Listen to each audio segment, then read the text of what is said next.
Welcome in. Welcome to part 7 of the readings, and I'm very happy to be here today.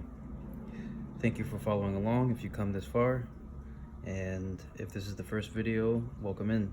This is a book called Remember, Be Here Now by Dr. Richard Alpert, also known as Baba Ram Das, and this is merely my interpretation of the writings of Baba Ram Das. I do not own any of the material, and let's begin. Let's see where we left off here. Feel free to take screenshots and zoom in to the video to get proper look at the content.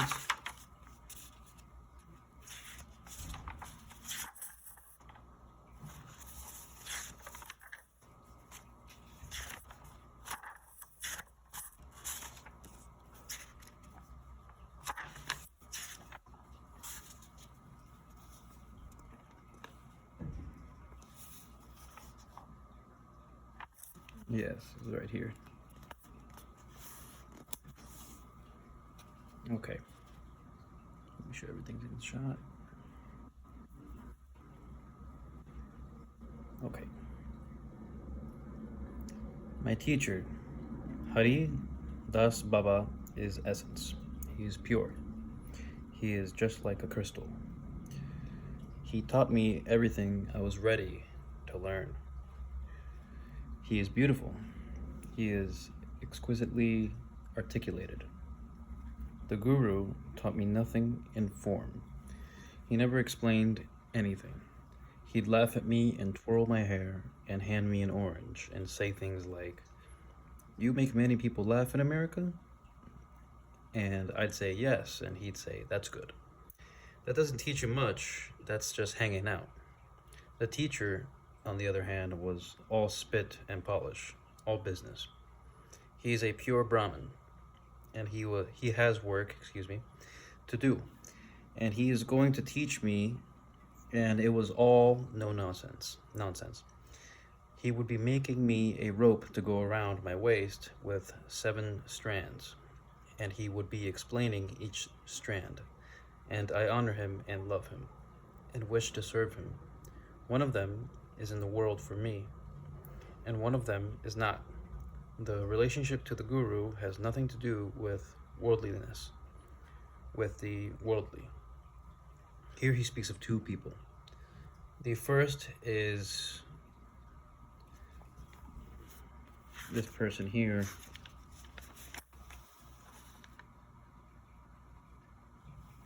Maharaji. And the second person is his teacher, who taught very, very differently. The first one was just, as he puts it, hanging out. He was a very special being, but in a way we are all special. And this book is from the teachings that he got, that Dr. Richard Alpert got in his time in India, in a specific place. And in that place was the first man, the man in the picture, Maharaji. And that is the man that he stated previously people would come to and ask for miracles, ask for fortunes, ask for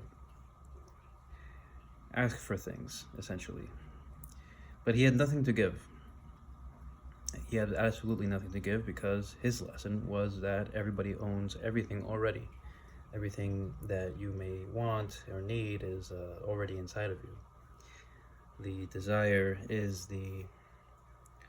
that's just the ignorance, and it's the looking away from yourself, from inside the heart cave. You need to be in the heart cave to realize that there is really nothing to ask. That is the Guru. He teaches nothing in form. The teacher,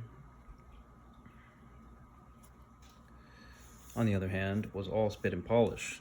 This is another man, and you can read the story in the first few pages of the book, which I did not read and will not read on this channel because I encourage you to go out and get the book yourself. I'm sure the story is available somewhere online. In that story, he is appointed a teacher.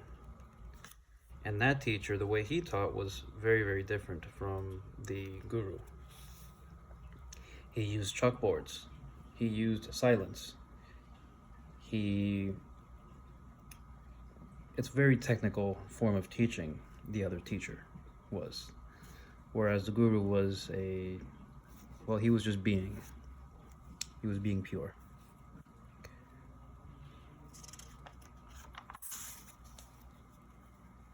Okay. By guru, I don't mean a specific guru in my head. There is a universal guru, a level of consciousness, a frequency of vibration, a connection to another plane. He was right here, laughing and being here all the time.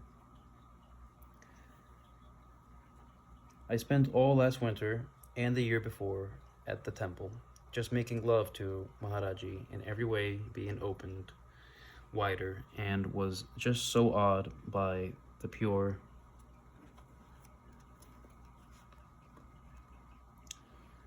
love of a being that there was no place for my paranoia. Yet everywhere I turned, there it was, and no place for it, because I only saw the man in the flesh probably 8 times. It's amazing and all, but 2 times for not more than half an hour, or maybe an hour. And most of that was superfluous. I needed to see him in the flesh only because my faith was not pure enough.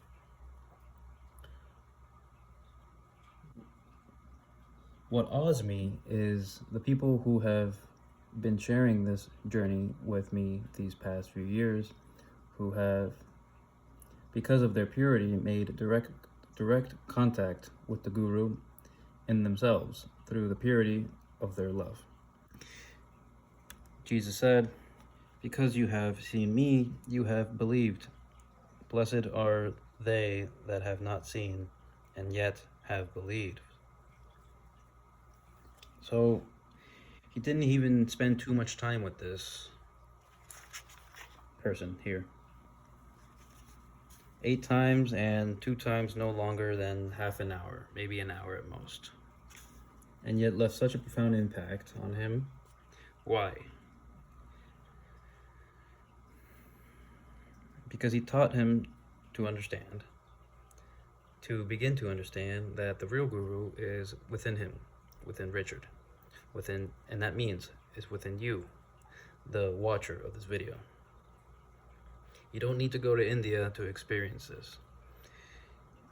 You don't need to do anything. You don't need to become a monk. You don't need to become abstinence. You don't need anything. You thinking that you do need it is the ego coming in and declaring that being holy is something to be caught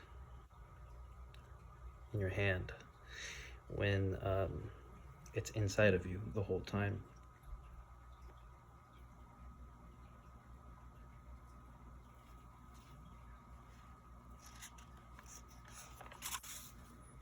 The way bhakti works, you just love until you and the beloved become one.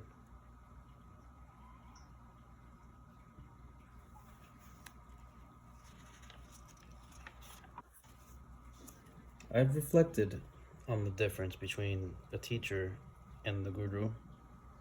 The guru is the way. The closer you come to the Tao, to the way, the inner place, the Atman, into this perfect center, to going into Samadhi, the closer you come to making contact with the guru. It's as if the guru is an airplane hovering over a landing field, and there's just too much ground traffic.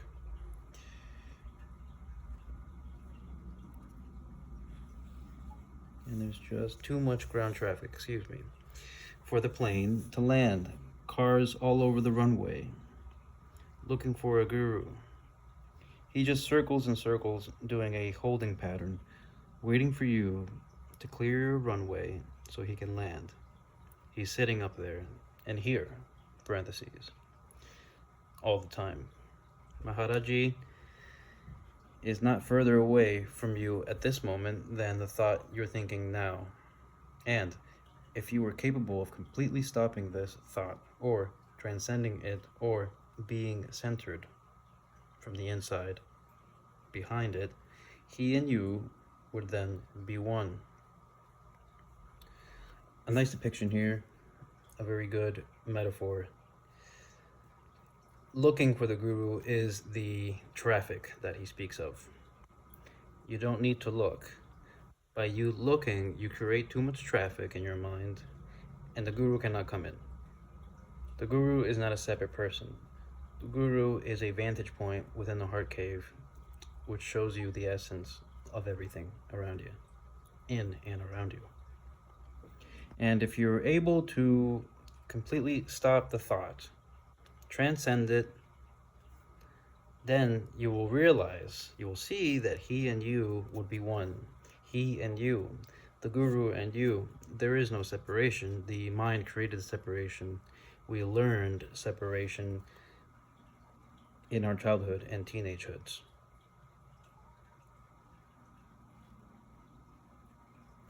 Now, we don't need to unlearn it. We just simply need to view it with unbearable compassion. Always forgive this.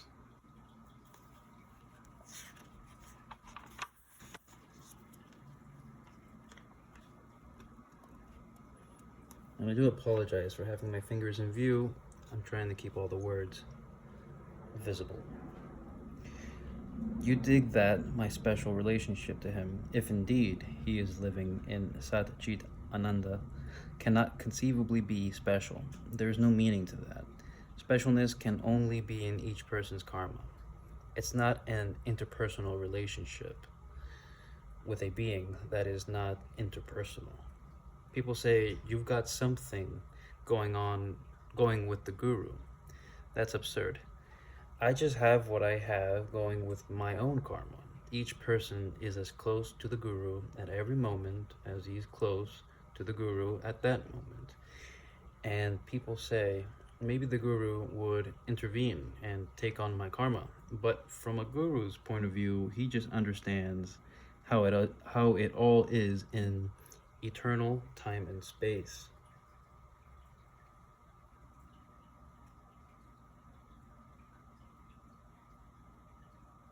And I think this 2 pages speaks for themselves.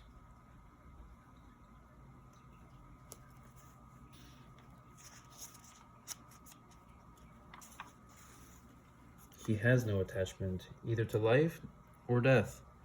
And if he takes on your karma, it is your karma that he should take on your karma. Simple as that. You see, you are the guru. That's what's so far out. You are your own guru. I am my own grandpa.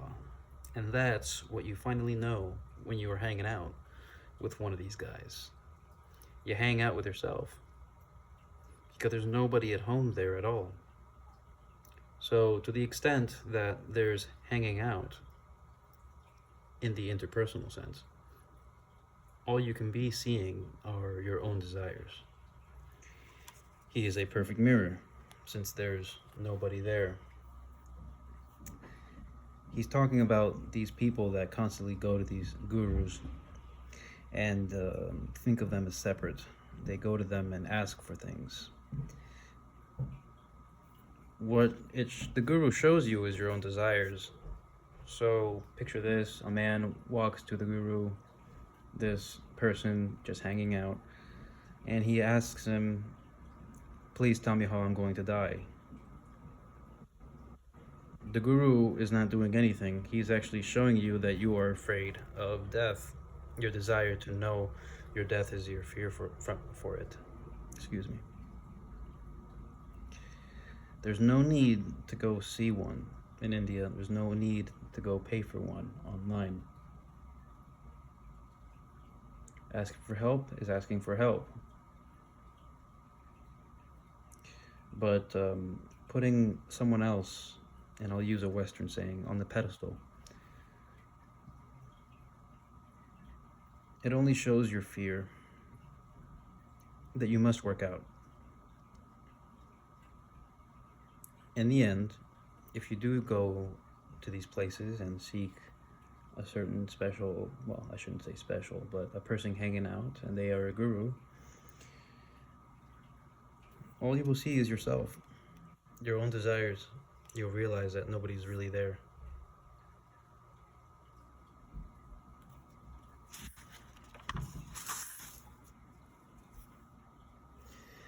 The chicken sees. When I met my guru, he knew everything in my head. I realized that he knew everything in my head, whether I liked it or not. He knew it. The person in the blanket in the this man here. When Richard would come to him, he would know what Richard was thinking. Some may call this very special powers and miracles, but everyone has these, if you call it, abilities. They are not so special when you come to realize the basic principle that we are all one. If we are all one, your thoughts are mine. Thus, the more connected we are into our heart caves, especially between two people, the more quote unquote telepathic we become. It's not magic, it's not voodoo, it's nothing special. It's just being, seeing, being. One thing, one person. Or as Bob Marley said it, one love.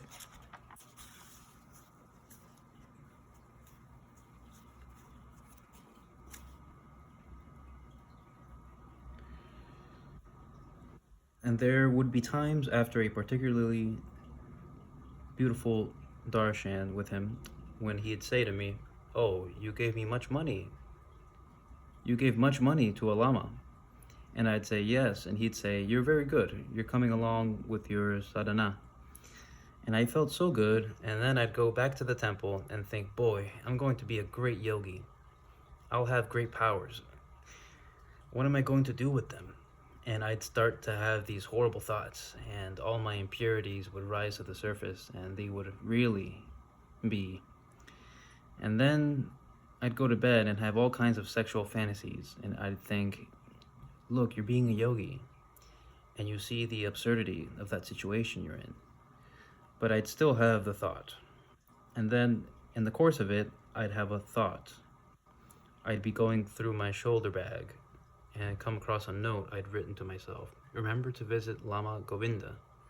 And I'd think, I must visit Lama Govinda while I'm in India. And the next morning at 8 o'clock, there is the messenger with instructions. The guru said you're to go to visit Lama Govinda. Excuse me. Now, there isn't a message saying cut out those sexual thoughts, but he must obviously know them. Do you think he just picked up on the Lama Govinda thing? Can I assume the probabilities are he only tunes in every time I have a positive thought? And then I come before him, and now I'm freaked because I know he knows it all. And I walk in, and he looks at me with total love. And I think, how can he do it? This guy must be nuts. He's loving this corrupt. Why isn't he... You see the predicament I was in? And then what I understood was he was loving that in me, which was behind my personality and behind my body. Not, I really love Ram Dass. It wasn't interpersonal love. It wasn't possessive love. It wasn't needful love. It was the fact that he is love. So here he gives a story, having a dream, having all kinds of perversive thoughts. the idea of, oh man, I'm doing so good. You know, the guru gave me a pat on the back, and he goes back to his bed thinking, I'm going to be a great yogi. I'm going to have powers. I'm going to be able to be telepathic. I won't need to sleep at night. I'll be able to commune with the animals. All these things, these are sexual fantasies. You're hyping yourself up and putting yourself on the pedestal. You're only feeding this ego that is coming in. Very, very dangerous and very easy, very slithery to come in. And you must be careful. And so in the dream, he has a moment where he sees a note, and the note says, "You're going to have to go see a certain lama." The next morning comes, and the man in the blanket from the beginning of the book, he sends a message to him early in the morning saying you are to go visit the Lama Govinda. So he picked up on the dream. He picked up on the dream, and basically Richard Alpert is saying he must have surely picked up on the whole dream, on the fantasies that I was having. But when I saw him in person finally that morning, he only looked at me with total love from the heart cave, with unbearable compassion, unbearable forgiveness. Excuse me. Because he looked past that personality side behind the body. He wasn't loving Richard. He was loving that love which is inside of Richard, which is inside of me and you, the watcher of the video, at all times. This is what forgiveness is all about. It's not really forgiving the person that did the action. It's realizing that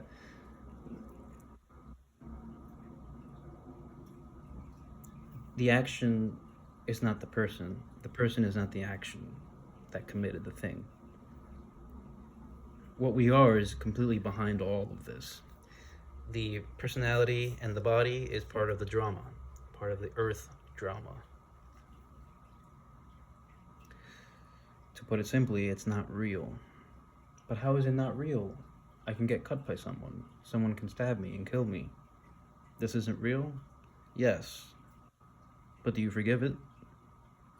How can I forgive someone that kills me? Well, you understand the way to forgiveness is understanding that behind that killing, behind their in deepest corners, behind the body and personality, love still exists. Difficult. Nobody said it was going to be easy.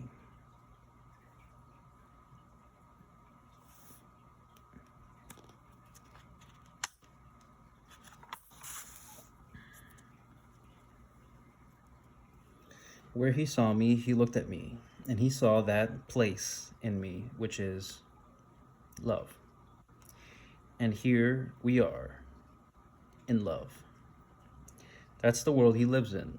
And once I appreciated that, and could see that he could look at this corrupt, impure, ugly being, and he could love it that much. Nobody had ever done that before.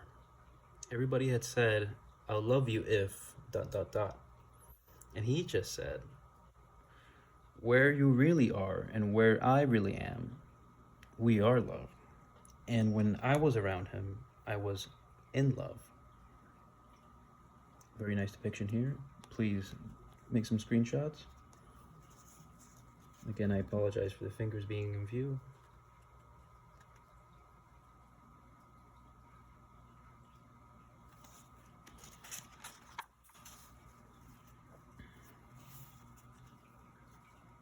Now, once I had a taste,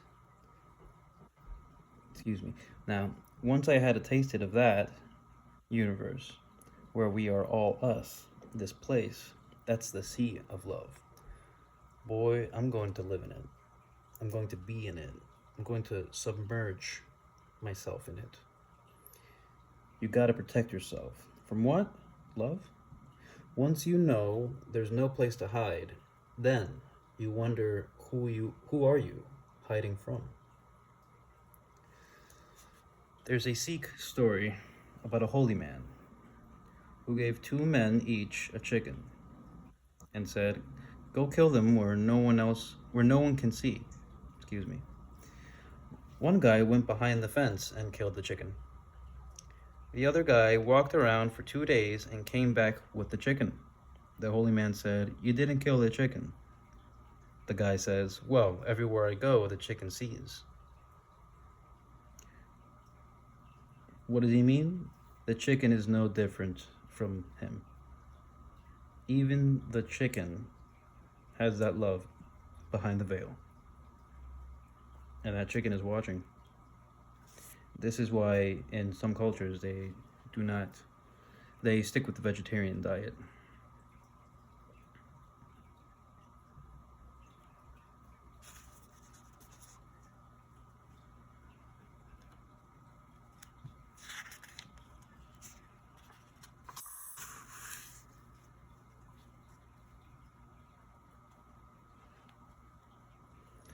Sahaj Samadhi, excuse me.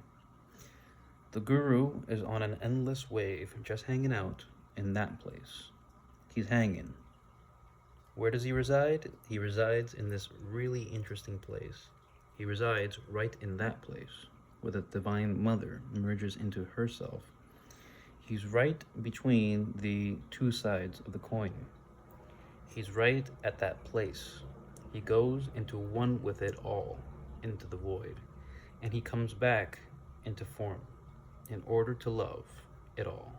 And then, through his love, he goes back into it again. It's like making love to somebody and you pick up their face. You pick your face up from your lover in order to come down to experience, aren't we having a ball? And then you go back into oneness. Such a Zen being does that with every breath, between each breath, one, and then the breath of two. He is eternally in that place. He's in what is known as Sahaj Samadhi.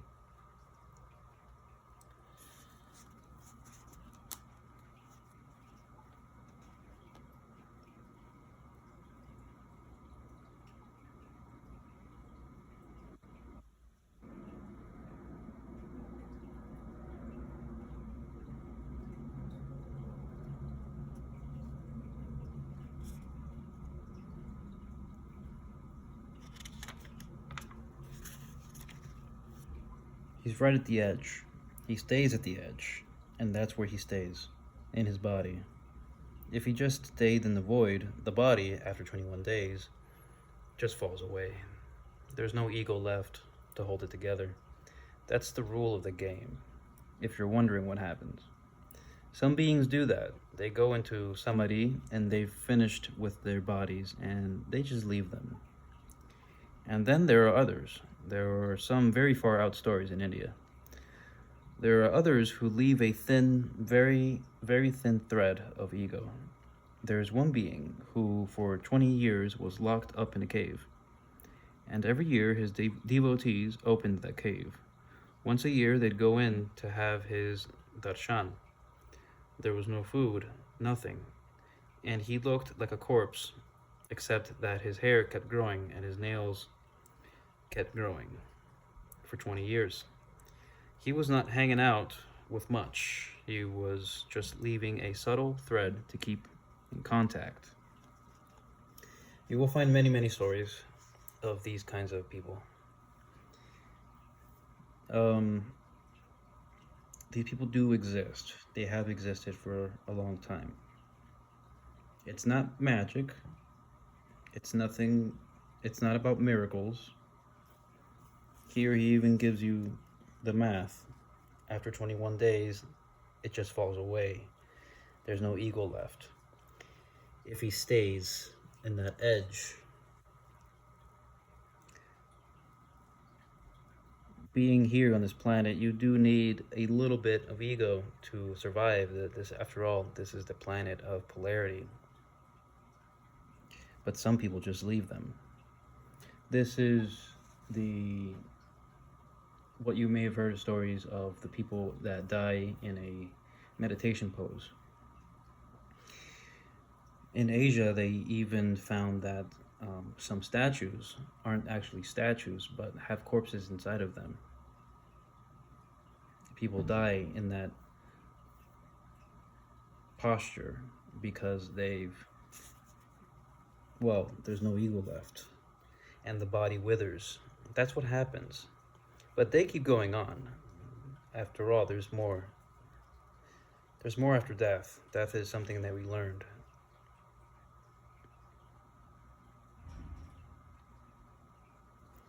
And in the bottom, this man kept a very, very thin thread of ego. So he never left the body, but the body wasn't much, really. He kept that ego in order to give lessons or the darshan.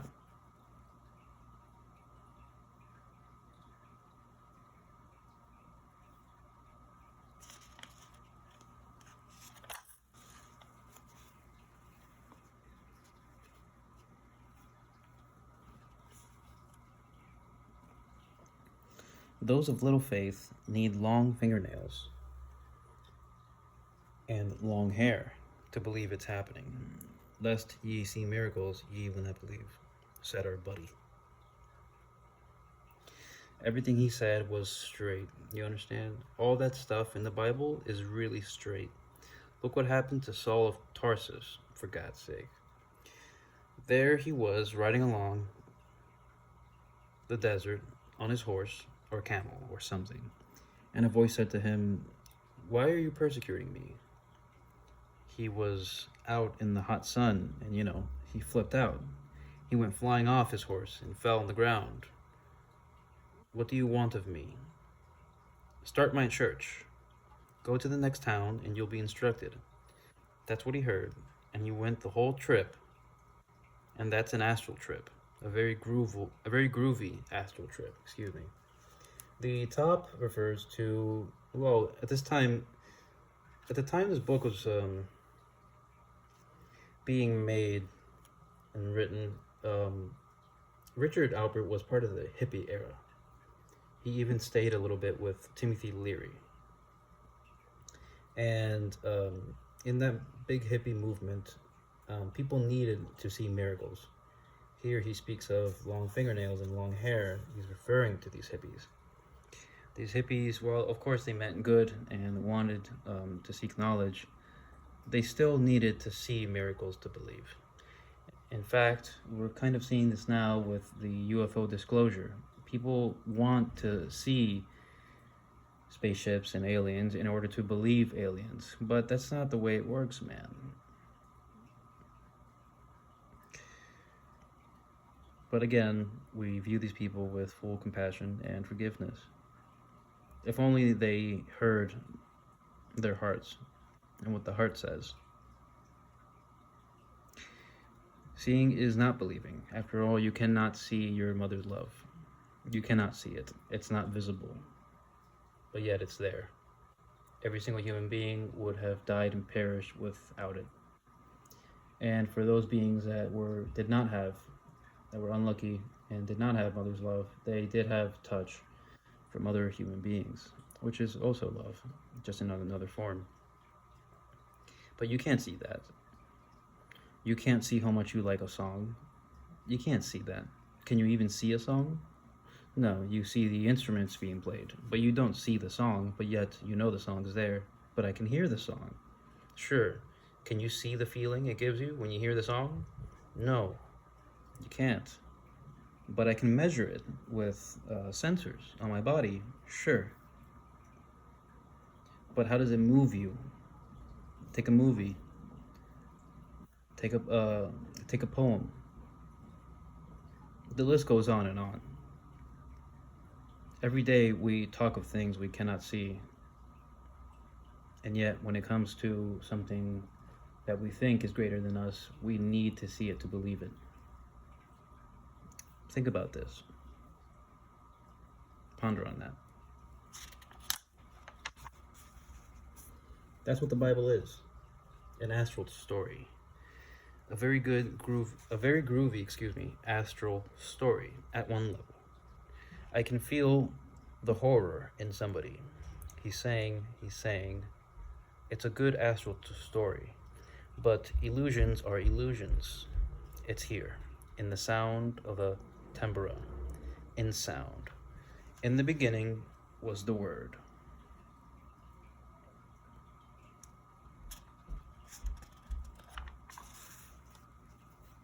Ready. It's a combination of things that make you ready to see the Guru. There are many people who come to see Maharaji, and they just see a little old man with a blanket. Can you imagine the horror? This happened to two people who heard, me and figured out where the Guru must be through logical deduction, and went to India and went rushing to his feet, and found a little old man in a blanket who threw them out. Imagine what that must feel like, because you can see the difference in their minds and what it was they had a model of. The model was what they searched for. It was their own thought process, which kept them from seeing. Again, putting someone on the pedestal, when really it's inside of them that they're looking for. Two things are required. One is vairagya, and excuse me if I do mispronounce the words. Feel free to correct me in the comments. The falling away of worldliness, the return of innocence. That means you're starting to have enough of all that. You see that everything you're going to experience through your senses and everything you're going to know through your thinking mind is not going to be enough. And worldly things begin to appear, like dross instead of gold. Not totally, just it begins to happen. It's falling away. My teacher said, the veil falls away like the skin of a snake. The ego thins like clouds until only a transparent layer remains. The other thing that's required is the pure seeking, the purity of the faith. There is as much faith in you here in us at this moment as anywhere in India. As you go through your journey of knowledge, you'll start to, what he means here is basically the falling away of worldliness. You really start to, care less about such mundane things in the world. He's not saying stop paying your bills. He's just saying that you may stop caring about paying the bills. It doesn't mean the responsibility goes away. That's not what we're talking about here. We're just stating that as you fall deeper into the lessons of knowledge, it's like a veil that falls away, like the skin of a snake that comes off slowly and at the rate that it should come off, not quickly, not ripping the Band-Aid, not cold turkey. That's not the way this works. But the whole time, you must have pure seeking. The purity of faith, as he puts it. And the understanding that there is as much faith in you here in us at this moment as anywhere in India. Anywhere in India. It's not just where that person, Maharaji, lies. It's not just in one person. It's anywhere on the planet, in the cosmos.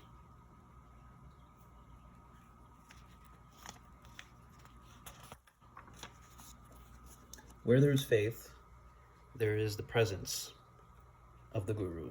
He is it all. He is all your impurities. He is all your corruption. There he is smiling at you through them, saying, and this too. He sees, he understands total compassion. Total compassion means you are the universe. You are all form. You are the breath. You are the river. You are the void. You are the desire to be enlightened. You are enlightened. This concludes this reading. And as always, thank yourself for participating, for viewing, for reading. I hope you took screenshots. For this video is not mine, it's all of ours. And I will see you in the next one.